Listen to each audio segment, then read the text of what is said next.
going to start. Good afternoon, everybody. The reason I'm going to start is because every single session that I have been to with this week's speaker, I have wanted to last longer, and I have wanted to hear more of. So I'm going to start right away, right on time, and not waste our time listening to me when we could be listening to David Hirsch talk to us about longitudinally integrated clerkships and his revolutionary, transformative work in this space. So Dr. Hirsch is an international expert. Basically, I have decided that he is the father of longitudinally integrated clerkships. And he is, and you're laughing, it's totally true. He's internationally recognized as the founder and the father of longitudinally integrated clerkships. And we are fortunate at the University of Colorado that we are one of his offspring. The Denver Health longitudinally integrated clerkship that many of you know of, and if you don't, you can learn about by reading today's published ahead of print in Academic Medicine article about it, is led by Dr. Jen Adams. And Jen is the one I want to say thanks to for bringing David to us at the University of Colorado and leading us into this inspirational week that we've had with him. He must be exhausted because in addition to doing time change to get here, we've basically had him running from 7 o'clock in the morning till after 7 o'clock at night and speaking the whole entire time. Thank you so much, David, for being here for that.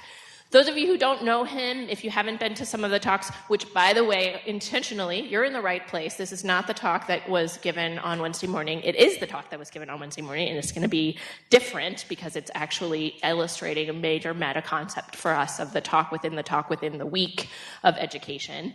So David comes to us from Harvard Medical School, as I mentioned, and the Cambridge LIC, which he has led and developed. And also before that was at the University of Michigan, and also before that was in medical school at UVA, and before that was at Dartmouth College, which fortunately for us was also where our dean went to college so they could have a conversation about what that was like there. He graduated as a history major from there, and I say that just to remind myself to tell you about so many other interesting things that David does besides talking about LICs, which is what we're going to talk about. He also started a community health center in Cambridge. He was the longest-standing director of the Cambridge Homeless Clinic program, which I have had medical students go to as residents and participate and become faculty members in, and has been inspiring us all week long. I'm really grateful to have him here. This could not be better timing given the curriculum change that we're embarking on. Evolution, thanks, Deb, that we're embarking on coming up. I wanted to say a very special, heartfelt thank you also, though, to Brina Jones for the work that she did for us, organizing this entire visit, providing us with our lunches, keeping us all on track, and helping with the advertising. It's been an incredible few days. I thank the Academy of Medical Educators here on our campus for providing support for this wonderful visit. And I also then wanted to thank our students and our patients. And I took a quote from the paper that you could read in Academic Medicine, published ahead of print today from Jen and her team, which I'm going to have to take my glasses off to see, which really the summary of the article that I read before I even put my feet on the ground from my bed this morning was about why we're all here, right? It's about how we as physicians and as a medical school, as students, as learners can transform and be transformed by the lives of our patients. And there's nothing clearer about what we do than the patients. And this statement I loved because I could just picture it happening, and I almost could imagine which of our medical students this was. So this is a quote from interviews that were done of patients who had experienced students from our Denver Health LIC. He snuck in to see me at the ER. That made me feel like I mattered to him. I just want you to think about whether you were a student or you've worked with students, what it was like to be a medical student sneaking into the ER to find your patient and to have their response be, I knew that he thought I mattered to him. Isn't that what we all want, is to matter to someone and also to make other people feel like they matter to us? So Jen, thanks so much for the work you've done with the Denver Health LIC. David, thank you for springing us off from these LICs and for being here this week. We're so excited to hear what you have to say today.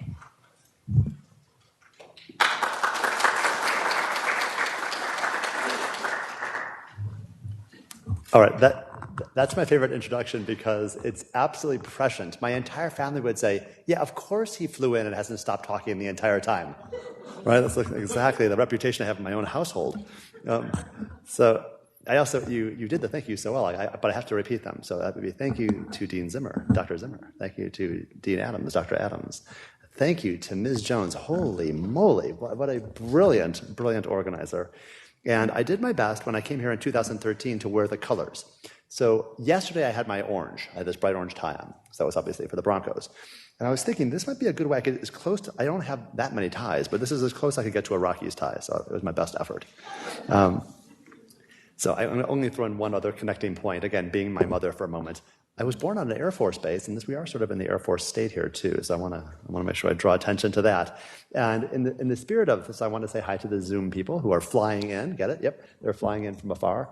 And my job today will be to tell the story, the educational science, and the story of the Harvard Medical School Longitudinal Integrated Clerkship. We call it the Cambridge Integrated Clerkship, or CIC. Now, just kind of some fun here, just for 1 second. So this is the picture I always like to use when I have a talk about LICs. I just think it's happy-making to see the students from back in the day. And so the student over here holding the baby, it turns out this is one of your gynecologic oncologists whom I taught 15 and 16 years ago, whom I saw this morning for breakfast. It was incredibly meaningful to me to be able to reconnect with Carolyn Casey Lefkowitz, then Carolyn Casey, or as I called her, Cece. But yeah, she's been in front of my slides evermore, and she's an outstanding clinician, so I feel very happy to meet her, and then I'm lucky for you that she's here. All right, so we're going to go on a bit of a ride today, and for those of you who were in the earlier session on Wednesday, when we did this educational science, part of it, quite deliberately, is now being spaced to do again. And we did stuff in between, so it's interleaved. So those of you who understand what I'm saying will get it. But don't worry, I'm only going to repeat about 10 or 12 minutes of the overall previous talk. And for the rest of you who haven't seen it, you will get a first-time adventure into some educational science. All right. So I get to come to the University of Colorado, just like the luckiest guy on earth. Meanwhile, the entire team is still working back in Cambridge, Massachusetts, so I should thank them. And I have no conflicts of interest or financial disclosures, except for the very, very obvious disclosure, to which you alluded, which is for so many years, I've been involved in longitudinal integrated clerkships. So it'd be obvious that I might have a cognitive bias in favor of longitudinal integrated clerkships. I'll try really hard to expose the data in a way which is fair and not be critical of myself, and I invite anyone to be critical of the data too, but that obvious disclosure should go there, and I'll just do my best to refine myself for once. All right, so I gave this talk once at the University of Minnesota. I had given a talk for years and years, and our friend Bob Englander says to me, yeah, I've seen the talk 5 times, Dave. He said, and there's one problem. He says, you people who don't know about the topic aren't going to get that you're not talking about traditional block rotations. I said, well, what would you have me do? He says, make one of your opening slides traditional block rotations and then just cross them out. Right? So in honor of Bob Englander, I'm doing that because we're going to talk about something different. I'm not anti-block. I don't want to give the impression I'm anti-block. What I'm opposed to is that I think blocks aren't the ideal mode of educating for the transcendent skills of doctoring, for the core clinical year. I think blocks are extremely good for educating for pre-internship training, right? So this is not anti-block per se. It's about timing. Education is often about timing and pacing and what things go before what things. So instead of traditional blocks for the core clinical year, I'm going to advocate for this idea of educational continuity and the so-called LICs. All right. So that's good morning. How are you? So the outline for today will be this. We'll argue the case for change. We'll show how educational sciences addressed the case for change and got us to a model. We will show the data. We'll show some data. And I'll do a little bit of the not Harvard data from around the world as well, since there's lots of it now. And we'll look at just briefly at the end on the frontiers of clinical education. This will tap directly into the notion of a trek, just to tell you. All right, although I think they were using ships in the metaphor I'm going to use, but it's the same idea. All right, So first we'll do the case for change. So the case for change that moved us towards longitudinal integrated clerkships was important to know, was what bothered us about our venue. So I don't want to suggest this is the case for change for your venue. You know the kind of things that might motivate you to keep on doing continuous quality improvement and transform and move forward. You would have your own case for change. So this is our case for change. So the case for change was first the Flexner Report, second the topic of ethical erosion, and third issues of population and workforce needs. So Flexner is very easy to describe. But I will warn you, the devil quotes Flexner to serve the devil's needs. And I've been called worse, but I'm going to try not to misuse Flexner. So I believe it is in the green original Flexner book on page 95, about halfway down the page. You can open it up there and you'll see that Flexner has the following quote. To sample a school on its clinical side, one seeks continuity of service on the part of the teachers, and one seeks the closeness the student may follow the individual patients. And somewhere else nearby in the book, Flexner argues that the most important thing that learners can do is to work on, serve, be engaged with patients who have the conditions most afflicting the public health. Right? So he wasn't about having sort of rare conditions be the way students learned, having the things that most afflicted the public health be what the students got to practice and serve. So it doesn't seem anathema to us. It seems like this is kind of what we also would hold, generally speaking. But what happened? So the context of care is not what it was in April of 1910. In April of 1910, I'm going to go back 2 clicks. In April of 1910, you could have continuity of service on the part of the teachers with their learners. And you could have continuity or closeness with the learners and their patients, because the teachers stayed there for months and months on end with their same learners months and months on end, and the patients were in the hospital for oftentimes weeks, if not months on end, which is very different than the 2.4 to 2.7 days we now have for our length of stay, and the maybe 1 week or at most 2 weeks that faculty stay in the ward, and the learners are changing at a different rate anyway, so the overlap is maxed out at 1 to 2 weeks, right? Learners flying here, faculty flying there, patients flying all over the place. Like, no one is having continuity in either of these ways. It's a problem. It's an educational problem. It's also a problem, obviously, for the care of our patients. So one of the things that bugged us was just that Flexner seemed to have these core values. Our whole system of education in medicine in the U.S. is founded upon these, and we're not actually doing it. One argument for the case for change. A second argument for the case for change, and again, some of you will recognize the spacing of learning here because I reviewed these 6 slides or 7 slides 2 days ago, is the field called ethical erosion. Okay, so ethical erosion is, in essence, students' decline in professionalism, their loss of idealism, the harm that is done to them as a consequence of medical education. A sentence which we shouldn't be able to actually speak out loud. The harm that's done to learners as a consequence of their medical education. And the word ethical is a problem because it's not about ethics. But it's the name of the original paper from 1994 that Feutner, Christakis, and Christakis wrote that sort of launched the field. So here's the field in a quick run-through. In 1994, Feutner and Christakis looked at the 6 Eastern Pennsylvania medical schools. They surveyed and had 665 medical students respond. There are pages and pages of awful data.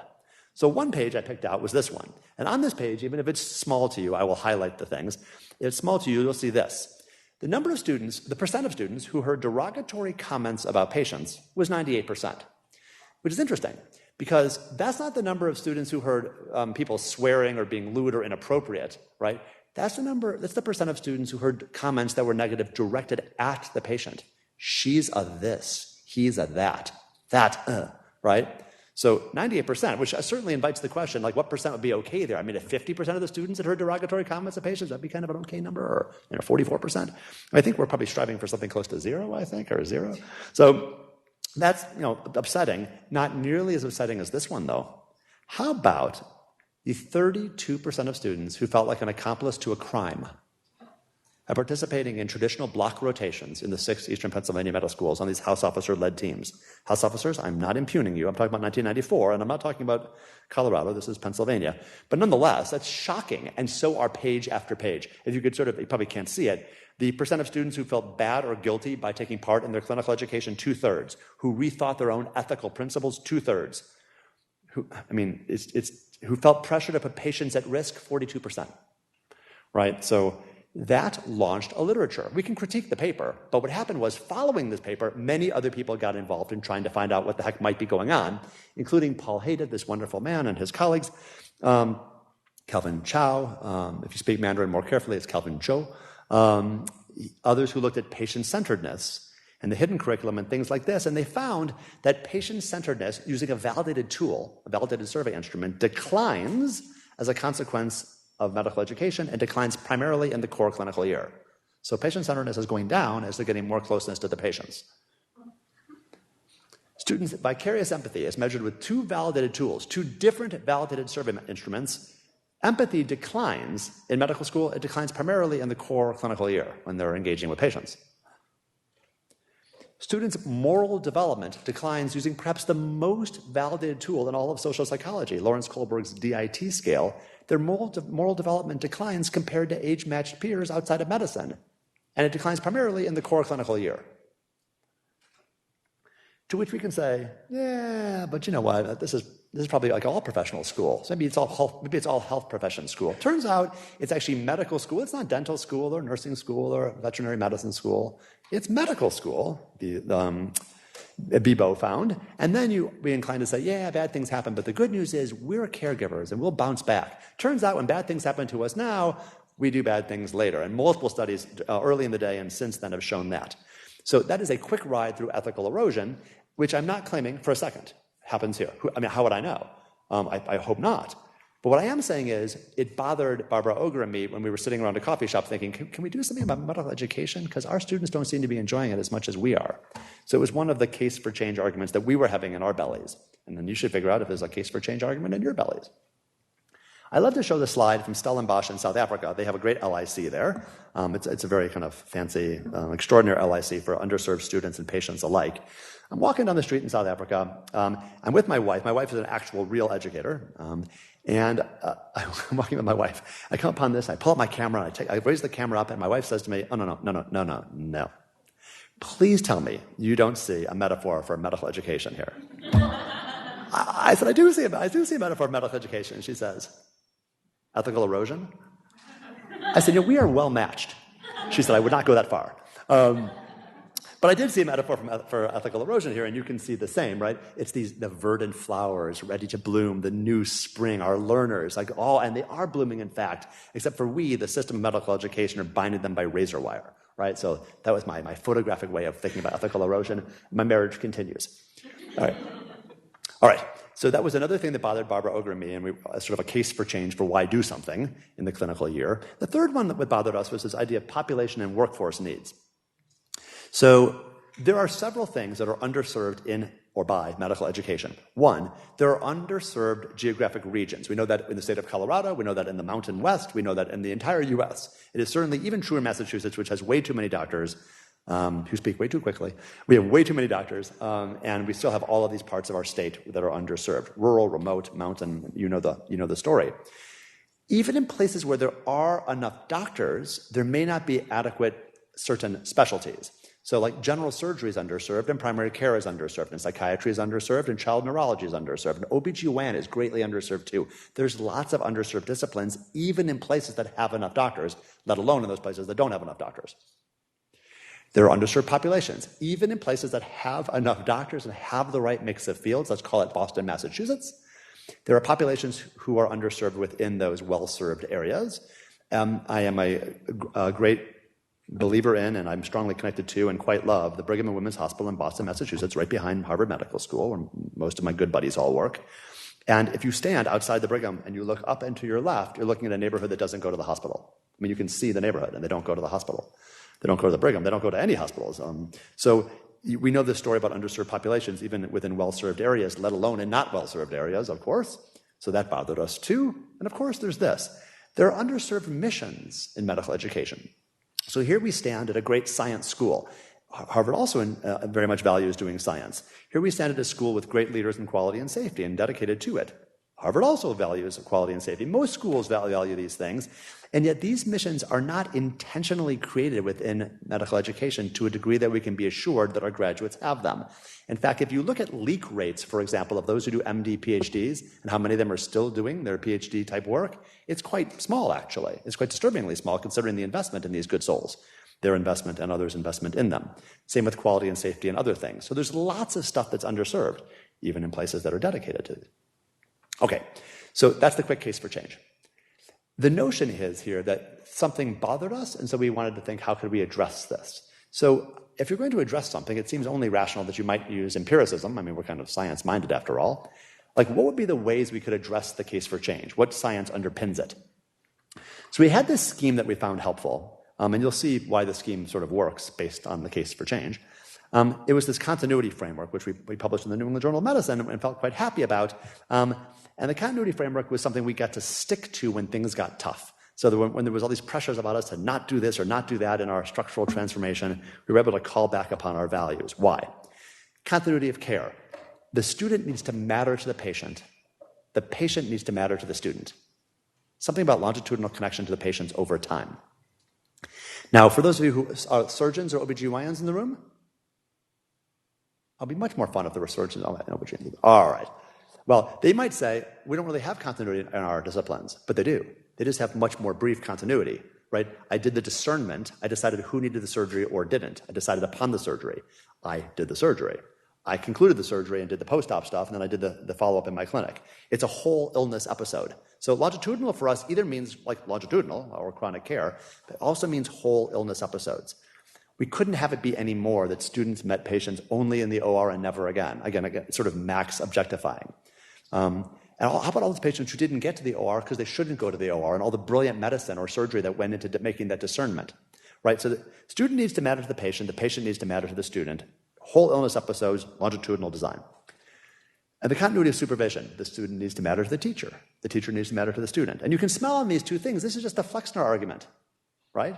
Closeness student can follow their patients in connection with their teachers. The continuity of curriculum was this idea that we had to have a developmentally rational curriculum that lays out over time with some predictability and sense to it. And in our model, we thought, yes, they should do blocks after their core clinical year as pre-internship training. But before that, we were thinking, for the transcendent skills of doctoring, they should do what doctors do and be what doctors doing the doing, which is to have this connection to, and the word is quite fraught, this idea of ownership of patients. Nobody owns anybody, of course, but the idea that you have strong commitment, strong sense of duty, driving you towards service and driving you towards learning. So that was an idea. And finally, continuity of idealism, which of course you can now sniff out as well, which was just that students, if they come in idealistic and full of the fire to do good and do right by our world, we have to heal our fractured world, that they would have that idealism at least maintained, if not increased, but certainly to have no more ethical erosion. So the case for change arguments created our continuity framework. But of course, although that's kind of cute, student needs to matter to the patient needs to matter to the student, whatever, right? Of course, it's more important if those are underpinned by something empirical and rational, like science. So there are three core educational sciences, which I will quickly show. And then for those of you who went to the Wednesday talk, here's your spacing learning in action, because I'm going to redo some of the stuff you learned before. All right. Relationship-based education is the first one we will do. And there are all sorts of really able educational theorists who think about relationship-based education. From Dewey, the great philosopher, and also political philosopher, Carl Rogers, who nearly won the Nobel Prize for his work in relationships, Bandura, the architect of social learning theory, and Noddings with feminist educational theory and moral development theories, Keegan with adult development theory, you've got Lahav and Wenger with this idea of situated learning, Stephen Billett with workplace learning. We can go on and on with the theorists. But I'm promising you more than theory. So we can think about Bandura. We can think about the great Martin Seligman, who was looking at learned helplessness. And what that gets us to is, and for those of you who know me even a little will know that what's coming next, which would be the work of Carol Dweck. So I know, it's like a broken record, only the thing is, the broken record is a really good album. So all right, so I tend to always want to show her book. There's actually a newer book that has sort of a pinkish purplish color to it, kind of, like this. But let me just explain Dweck for a quick second. The best way to explain Dweck is by a story I told the other day. I'll tell again about when Dweck was first looking at children who were, I think, 7 or 8 years old in the classroom, and the researchers would then refer to the children as boys and girls. I recognize this is a binary framing, which is not suited for our current understanding. It's not fully inclusive or respectful, but they were saying boys and girls at the time. So they would look at the boys and they would look at the girls, and they were noticing the girls were doing much better, achieving much more, getting much more feedback and much more grand feedback. And the boys, which I like to refer to as the pack of squirrels, I have 3 boys, were kind of running around, and if they sat down in the chair, it was a good day. And they would get less feedback, they weren't doing as well, and the feedback was something like, I see Joey sitting in the chair, a feedback like that. So they gave the children problems they couldn't solve, and what happened was the boys were very interested, like, how do I solve this? Like, and they hung in trying to figure it out, and the girls quit. And the girls said things like, I'm so stupid, I was just never good at this, I can't do this, which is very upsetting. It should be upsetting to us, and it was upsetting to the researchers. And they were trying to figure out, like real scientists, like, what's going on here? And they watched and observed. They were empiricists after all. And what they realized was maybe there was something in that feedback. It turns out they had the teachers trained to start giving the boys more of these adjective, noun-type feedback. Outstanding, brilliant, right? And they started to give the girls more of that process feedback. I noticed the way, Amarella here is coloring within the lines, right? So they were seeing that previously the boys were getting process and the girls were getting these nouns and adjectives, and they switched it, but they made sure the teachers gave accurate feedback to the actual level. They didn't like all of a sudden give the boys voluminously positive feedback when they were still the squirrels. All right, so they then gave the kids problems they could not solve, and the effect switched over, and the boys became those who quit, who were very like, I'm so stupid, I can't do this, and the girls hung in trying to solve the problem. And in the mid-'80s, when this research was done, that launched an entire field of study in what's called the self theories, right? So the self theories, in part, have to do with how the feedback goes, right? And with any social learning, there's this sort of bidirectional conversation taking place. But the self theories tell us much more. They tell us actually also about how the way in which we engage learners can change how the learners perceive themselves.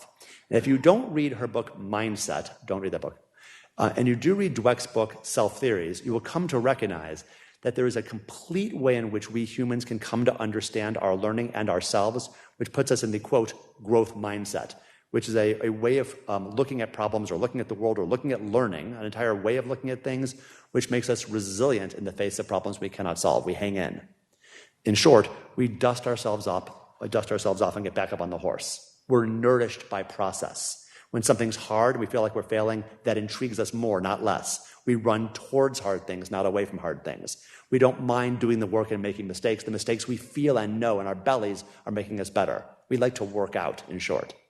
So having the growth mindset matters, and it's deeply, deeply evidence-based and empirically driven. So we wanted to reconstitute relationships in order to have the students develop the growth mindset. The second thing has to do with this idea of longitudinal and integrated. So there's a great review paper. Dr. Jones, I can thank you only one more time, but I do it many, many times, who sent me the paper way back in the day. This great paper that talks about spacing and interleaving.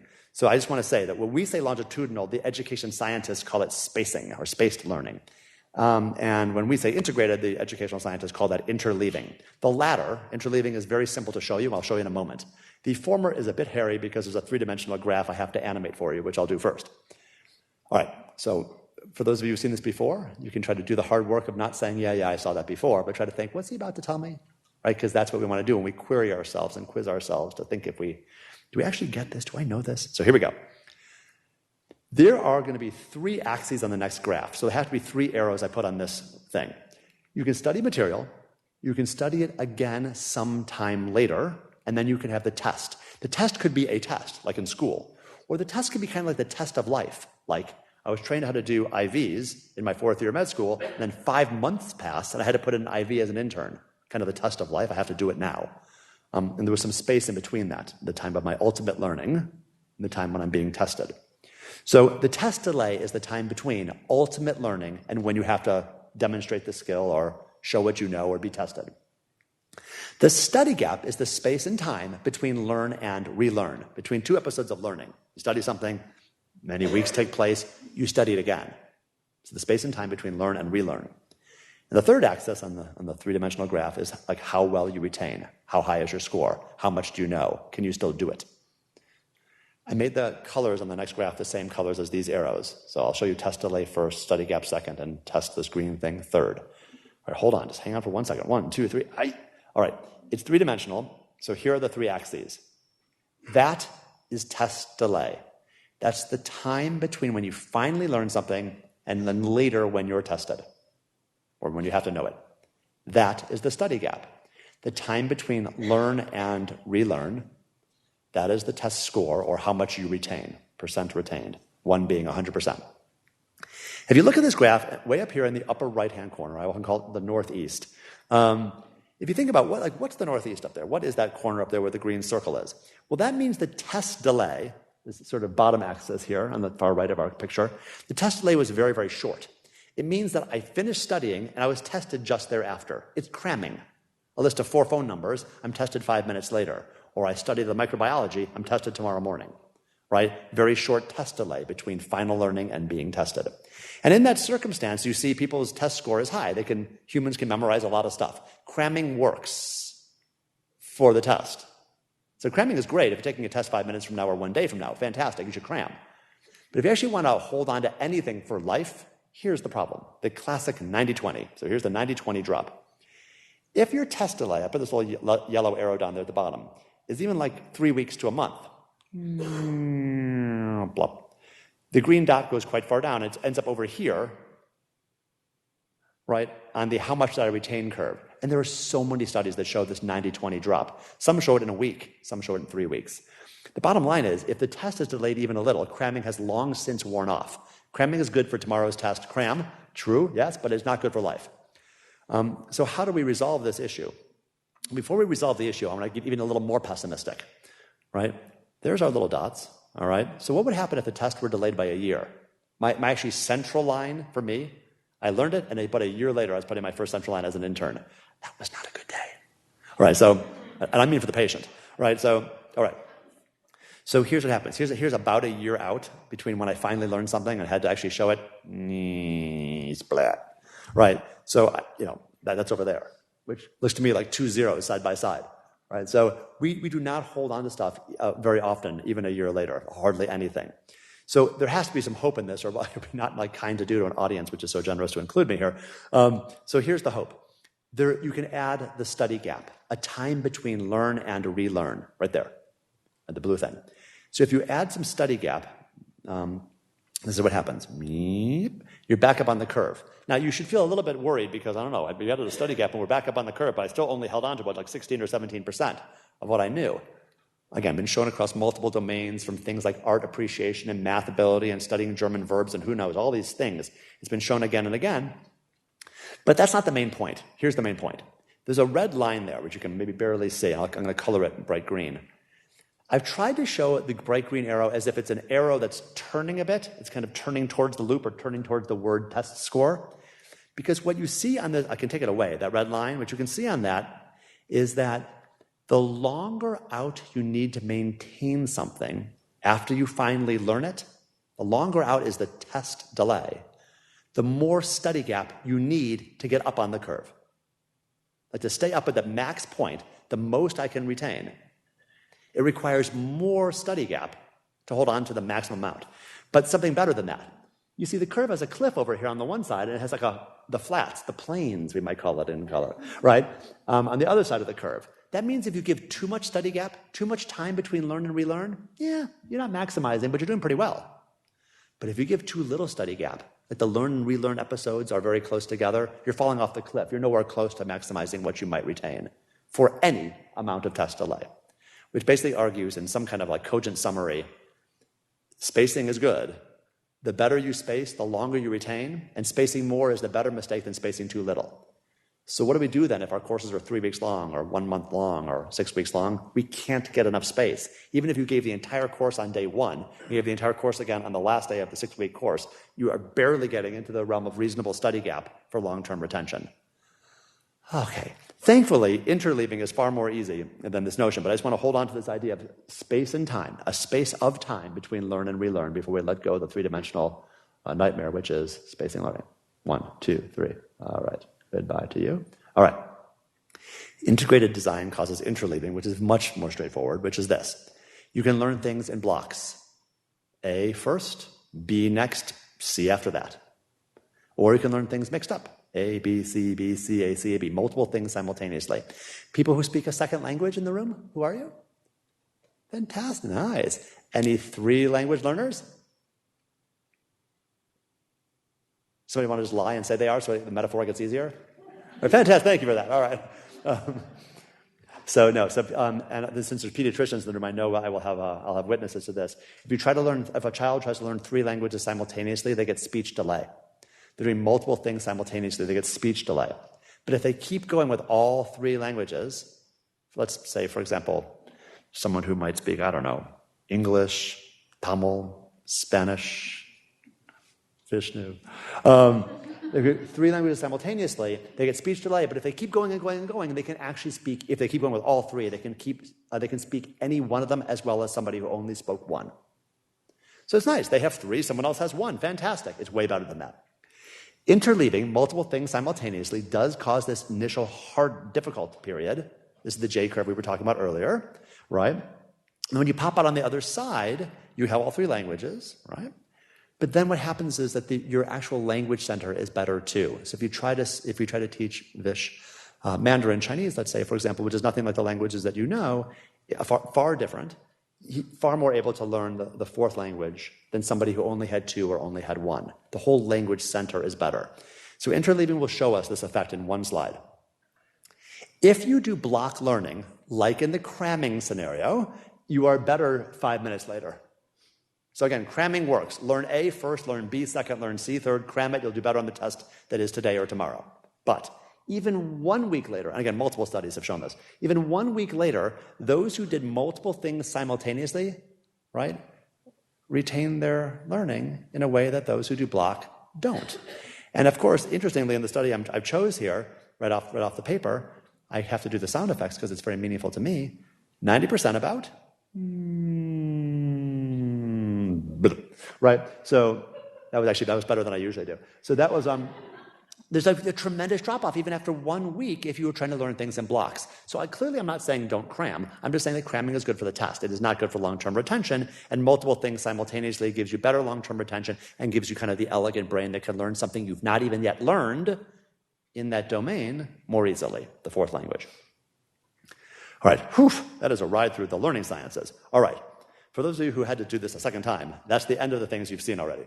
All right, so you've done all 3 of these things. And I'm going to show you again that those underpin the continuity framework. The student matters to the patient matters to the student matters to the teacher matters to the student. Oh, how about idealism, right? My buddy says, oh yeah, you got a little kind of cute thing for idealism. And I said, yeah, the student matters to the future matters to the student. Ha! All right, anyway, we can do this matters thing all day long, but I love the fact that you said matters earlier, like it matters, that great datum from your great paper.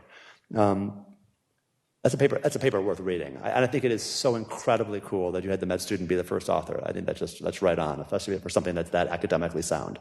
That was great. It's good to get out of bed in the morning in Colorado because like these great papers pop up right there, and then you walk over here, and here we are. So the continuity framework leads us to this, a new model of clinical education grounded in educational science. We just went through that. And what was the model? This longitudinal integrated clerkship. I will say again, for the umpteenth time here in the week, like I'm not trying to sell longitudinal clerkships. You don't have to do longitudinal clerkships. We had a great and joyful ride that made it too late. All right, we had a great and joyful ride at Harvard, and many schools have. My real argument would be to be educationally progressive and transformative, and to keep moving with a continuous quality improvement mindset towards education. Education should progress inexorably, like all sciences should. It should be translated like all sciences should. So for us, the translation was LICs. We're LICs. Okay, that looks like traditional block rotations. At Harvard, we actually have 7. 4 was better for the slide, but we also have what we have here. So neurology and psychiatry and radiology aren't represented in this one, but if you were a psych audience, I would have added psych in there. The truth is, it doesn't matter which 4 you choose to make the point. The point is those are block rotations, and those are longitudinal integrated clerkships in the streams model. Those of you going to rural areas for your LIC, the best way to make this graphically would have had like a colored rainbow swirling across the screen, all the colors mixed in together, because the curriculum will walk in the door, right? But for those of us who do the streams model LICs in hospitals that have multi-specialties in one space, this is just a different kind of LIC, not better, not worse. Actually, the data show that either of the models is fine. But when we look at this, the bottom looks absolutely ridiculous. Like, what are we talking about? Like, all of us who went to medical school to date, are there any LIC graduates in the room? Right. All of us who went to medical school to date recognize the top thing as normal. Only the top thing is kind of quirky, isn't it? We think it's normal because we did it. But how about this? What if you did math for 8 weeks and then no more math ever again? Then maybe you did English for 8 weeks and then no more English and no more math ever again. I did English for 12 years and you can't even tell, right? So imagine, forget bio. Let's say we did tennis for eight weeks right there, and then no more tennis. Then we did Latin for 8 weeks and no more Latin. By the time the Latin is done, I can't do a forehand. I don't know any English. I can't even do math equations. Right? We don't do this in education. We do not do this. In our entire education before med school, we did that.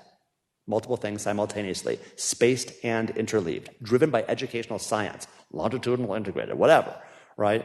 Only for some reason, the top seems normal and the bottom seems weird. So all we were trying to think about is, like, could this bottom thing somehow get us back to Flexner, address the ethical erosion, deploy educational science in our models, maybe even address some of those workforce and population needs, advancing science, advancing service, advancing quality and safety. I picked one discipline to show how this actually works. Let's pick medicine, because I get to be in the Department of Medicine at my hospital. So there's medicine. There are multiple colors. We're just going to do medicine. What would it look like to have the LIC-ish component of medicine? Well, basically, there's these black things which you shouldn't be able to see so well. Those are like the moments in time when someone's in a hospital. They say inpatient, inpatient, these little black moments of time. None of us define ourselves by those moments in time. We're like real people. Like, we have full lives. It's not like we're wholly defined by the 2.4 to 2.7 days we're in a hospital. And yet those dots are so core to our current education model.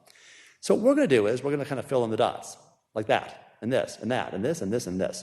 So it's actually funny, because this may be this is a true students cohort from way back in the day. This may be Carolyn Casey's actual cohort, my student who's now your wonderful gynonc doctor. But in short, in medicine, a student would have their own structured cohort and their own personal preceptor or preceptors or clinic where they go for medicine. And they would have patients with various conditions, those most afflicting the public health, which are the core conditions the school would want them to learn with. And they follow those patients over a substantial time, outpatient, inpatient, outpatient, inpatient. And you see here this actual students cohort. You also will note, very importantly, because we're not in April of 1910 anymore, that the bottom two patients had cancer. The bottom patient had I remember this patient actually, had a substantial course of cancer, was seen by multiple specialists in multiple venues, and was never admitted. So for the student to follow that, to understand the unfolding of that condition, the patient's experience of illness, the decisions that were made correctly or incorrectly, the side effects of treatment or the proper choices of treatment, or how the health system did or did not serve the patient with quality or safety or access or whatever, right? It wouldn't be in a hospital. And the patient right above with weight loss, who also had cancer, was only admitted at the very, very end of the year. The student followed that patient, I think, across 9 venues before that. I think 9 total, I think, actually 8 before that.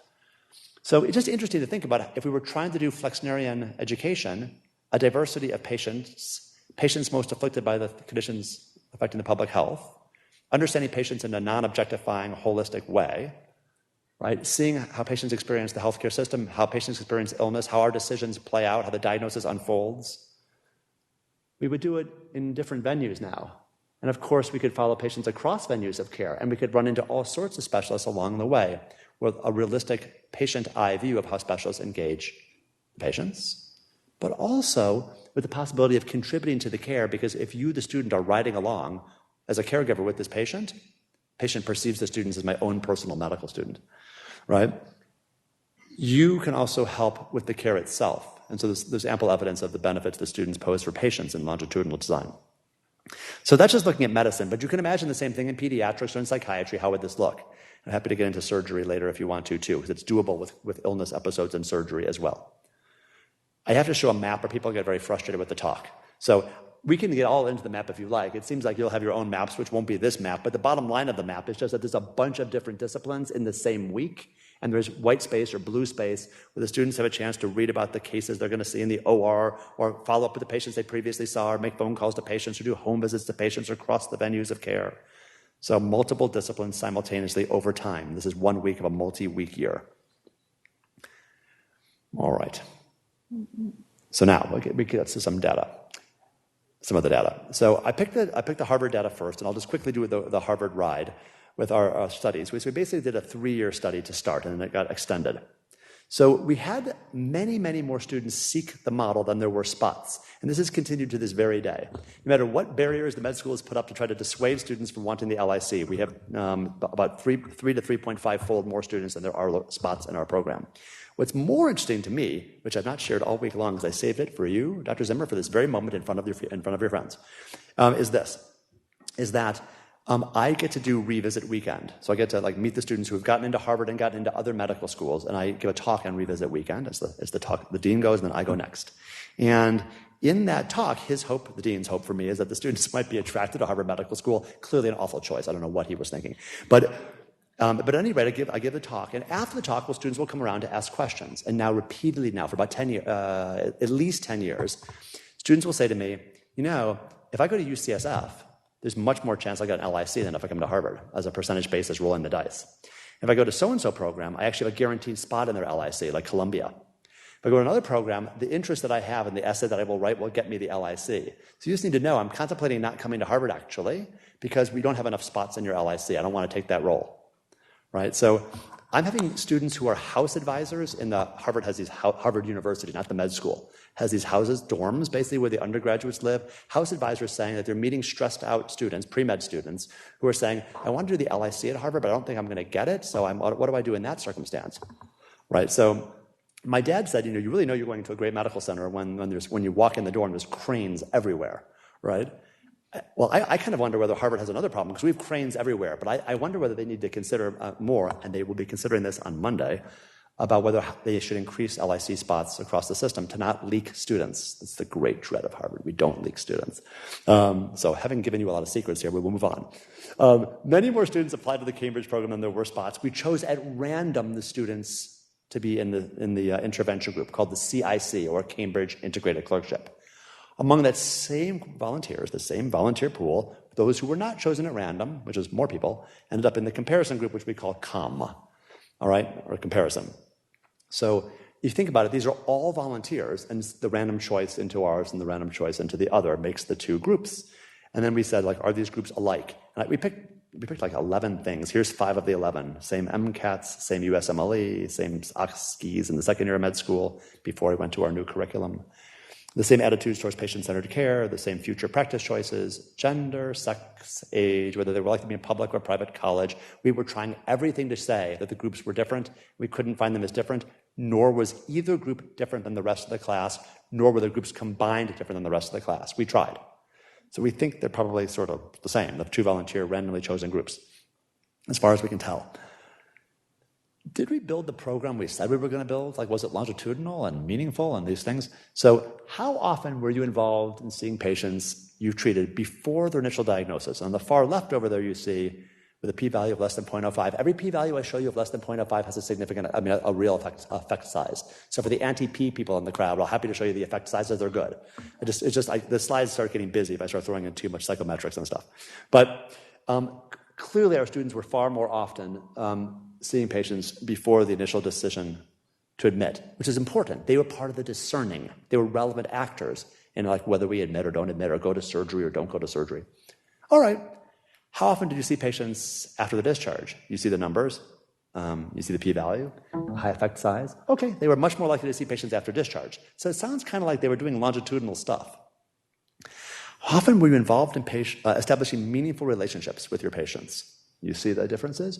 I think it's interesting, 100% of students over 3 years answered that, as they had meaningful connection to their patients. Back to Flexner, right? So nice. So it's relationally strong in that way. And for this, you should give me absolutely no credit at all, because we said we were going to do a longitudinally designed program with meaningful relationships. So this should not convince anyone of anything, except for that we tried to do something and maybe we actually did it, or close to it. So that's the point of showing those slides.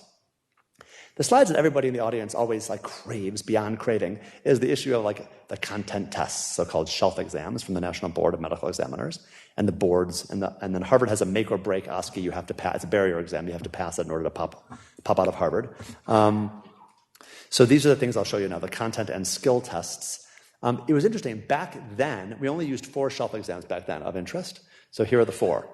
Now, had I shown you one bar that said shelves in summary, Cambridge group, comparison group, p-value, you would have had a very low p-value and a very high effect size, significant and promising. But that would be kind of not fair, because you want to see them pulled out.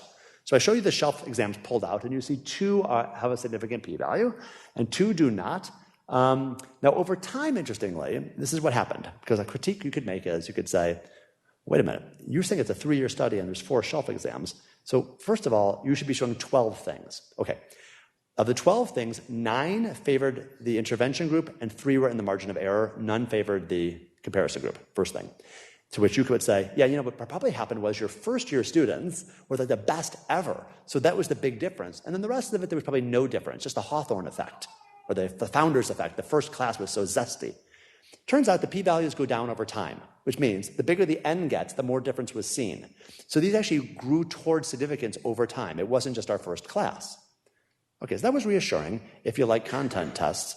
But we weren't totally sold that content tests are the whole story. So let's look at the boards. Back then, the boards preceded, the boards part 1 preceded the clerkship. All right, so I'm going to show you part 2. So here's the part 2 raw scores. The Cambridge group on top, the comparison group on the bottom. You can see the difference, and you can see that it was not significant, and the effect size was not of use. Was tiny. There was like no effect, basically. 1 year later, the p was less than 0.05 with a reasonable effect size, to which you should say, now don't start giving us 4 years of data in a 3-year trial. That's like completely malfeasant.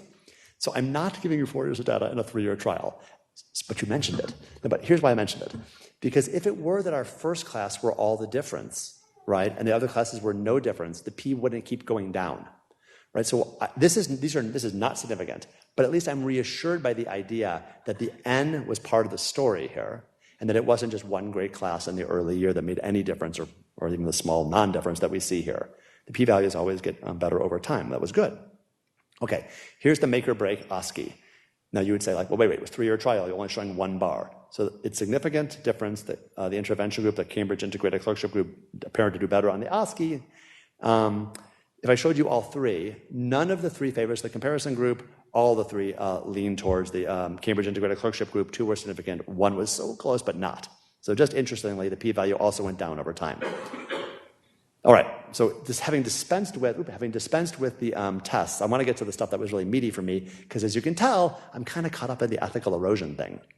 So, well, Cambridge is so friendly. I mean, we were there. I mean, Cambridge is so friendly, and it just... maybe it's just that you're just like all these nice people. Well, it turns out our students found Cambridge to be more hectic, more stressful, and they were equally likely to call it frustrating. But less boring, more satisfying. We did 5 different satisfyings. This is the composite. We did 5 different satisfyings. Each one was independently significant, with the learning environment, with the mentorship, with the role modeling, with the learning, and with the teaching. So that was good making, kind of uplifting. More humanizing, more rewarding, less marginalizing, more confidence building, and more transformational. Not so many students anymore say transformational about their core clinical year.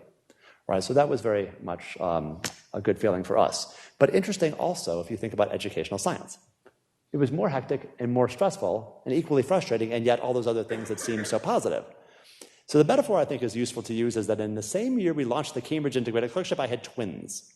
So I will tell you that that year was more hectic, more stressful, equally frustrating, but more humanizing, more transformative, all the things. So I think when the hectic and stressful are aligned with the things we value as opposed to being in opposition to the things we are seeking, it's very different. They can be highly satisfied even under hectic and stressful.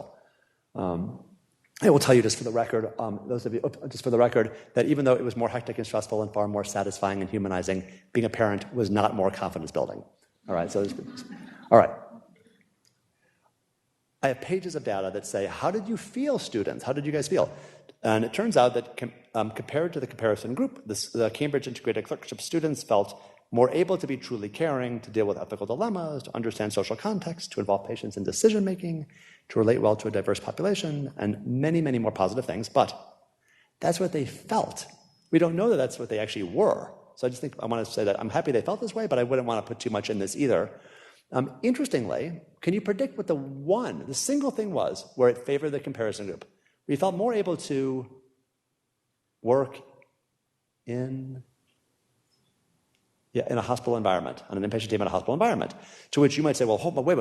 We can't have the students feeling that they're not able to work in a hospital environment. The good news is our students do as well or better in their 4th year in these sub-internships. But they didn't feel that way at the outset. So it was very, very important to make sure we had them properly oriented towards the fact that you have the clinical reasoning, you have the fortitude, you have the perspective, you have the stance, you have the comportment, you get it. You can do the history taking, you can do the exams, you understand the elegant, flexible lattice that is in making a diagnosis. But you're not going to know how to do the team thing unless we teach you that. So we specifically taught for the notion of like what are hospital teams like, and they go and thrive in them. And oftentimes we get calls from those team leaders saying how much they enjoy our students, and they're often heavily recruited by Harvard hospitals. So it's important to know they didn't feel that way, and that was a fix we had to make, just of interest. All right, finally, I had to get you to this main point because I wanted to say that the ethical erosion really, really was a large part of the whole deal. So here's the ethical erosion literature. We looked at ethical erosion response. We looked before and after the clerkship. And before the clerkship, there was no difference in the student's patient-centeredness using a valid tool called the PPOS.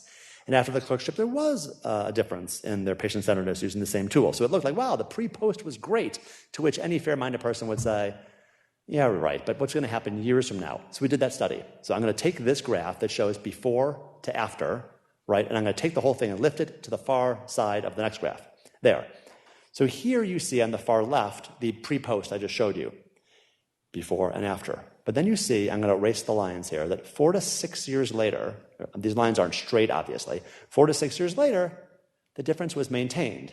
To which a critic should say, yeah, but you turn out these Pollyanna students, like they all just kind of like stuff. No, it turns out we used 9 different ways we asked them about their current working environment and their current perspective on health and healthcare and so forth. And sadly, on all 9, our students were pretty much dismayed. And on all 9, the comparison group was dismayed. And on none of the 9 was there a difference. But our students were patient-centered by the validated tool, and the other students were not, which does invite the question, why is the comparison group continue to fill out our surveys? Because I'm impugning them in public annually, right? But anyway, that was uplifting anyway. And we had a qualitative study that went with it that seemed to say exactly the same. So that was kind of interesting. I'll just show a little movement here because it makes me feel happy. So there are all sorts of other outcomes from many other places around the world that I could tell you about. But the key to this is it seems to have benefits for the workforce like we thought in other parts of the country and world. It has benefits to faculty, for patients, for communities. It also has been shown into residency and beyond. So that was uplifting. And finally, the last slide was what did it do for our institution? Faculty did much more educational research, much, much more. It put us on the map in some ways. There was much more media attention for us. Our faculty started winning awards and being invited to be on committees and be teachers and so forth at Harvard. They extended their Harvard reach. Many more Harvard students would apply to and get into our residencies. Many more students around the country would come to our residencies. They knew about the Cambridge model. I want to just resist the idea that I spawned any model in Colorado when yours is better than ours. So I'm going to say, I just love the LICs we have here, and I gotta fix ours to be more like yours. So I don't know who's spawning who or who's spawning whom. Spawning is upsetting. Forget that. I just don't really admire. So even residents wanted to become faculty at our place. Our own faculty were much more uplifted, and then there was all this brand recognition. Like people just kept wanting to come to Cambridge, and you'll invite anybody to Colorado. Apparently, we got invited out. So it was really great for the Cambridge Health Alliance, which now is considered truly one among the nations, at least in education within the Harvard system, even if it's much smaller. Okay, so finally, there's just this last sort of little slide moment here is this. There's the reach of LICs in the world before my wrist got tired. I do love the University of Colorado, but I can't get carpal tunnel trying to put pins in this map on an airplane. All right, so I will tell you that I put as many pins in before I tired. But I want to show you, when I put a pin in, it doesn't show you all the LICs in that country. So I'm just going to grab here, the one in Ireland. I love these guys. They're incredibly good LICs. So I just grab one pin. Here's what Ireland looks like. Oops, there we go. Whoop, there they go. Right? So the LICs all over Ireland, right? So when you see this macro map, you see there's LICs everywhere, and there's lots of LICs even in a given pin dot. So let's just summarize that for closing.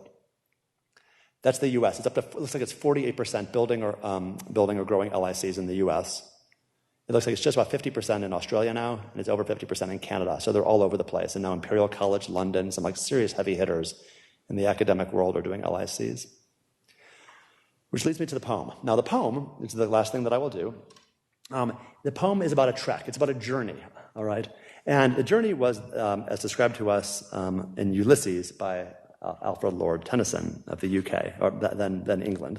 And I love the poem in so many ways, but I particularly love it at this moment because it's about a trek, as we're naming our whole program here, not just the LICs, the whole program here at Colorado. It also uses the word Western, which is kind of cool, but it also leaves us, which for me is the whole essence. So I'm going to do something really not okay, because I'm kind of a rebel. Here we go. There's the last stanza of the poem, and we're just going to kind of do this and kind of do this here and make a new poem. All right? Come, my friends, 'tis not too late to seek a newer world, to sail beyond the sunset and the baths of all the western stars. It may be we shall touch the happy isles, to strive, to seek, to find, and not to yield. So I will leave us with that. And if there's a few minutes for questions, we can do it. It seems to me that the beautiful moment that has come up to this institution is one of those that where you are striving and seeking and finding and won't yield. And the consequence, like I said earlier in the week, and I know it's cheesy, I cannot resist, is I deeply believe that the light will pour down from the mountains. That's how I see it. And so I thank you so much for inviting me and just to be included in this great moment in your university.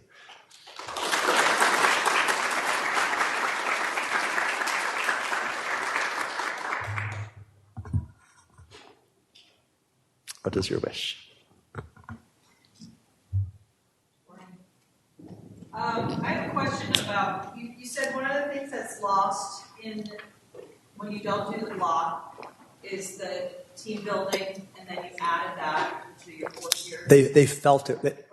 They felt it, yeah. Is there anything else, even anecdotally, that you feel students lose or sacrifice when they don't have the immersive block experience that we should think about?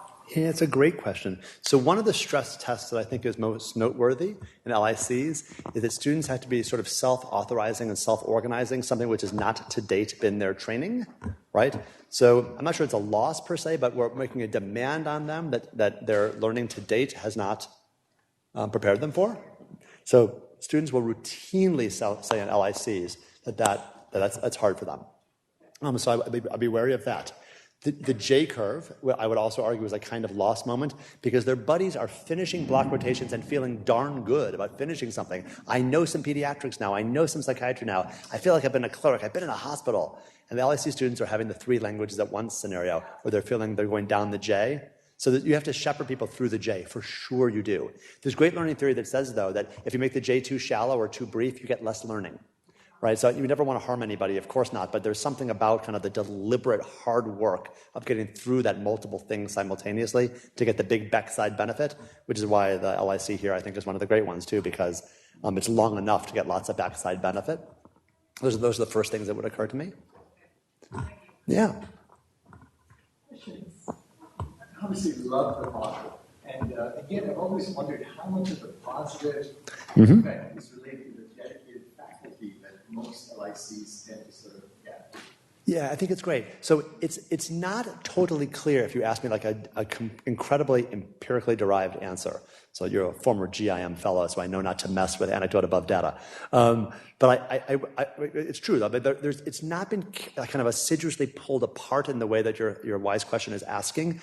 The thing that interests me though, it interests me a lot, and I'll sort of tell this with kind of a self-effacing, self-teasing kind of answer.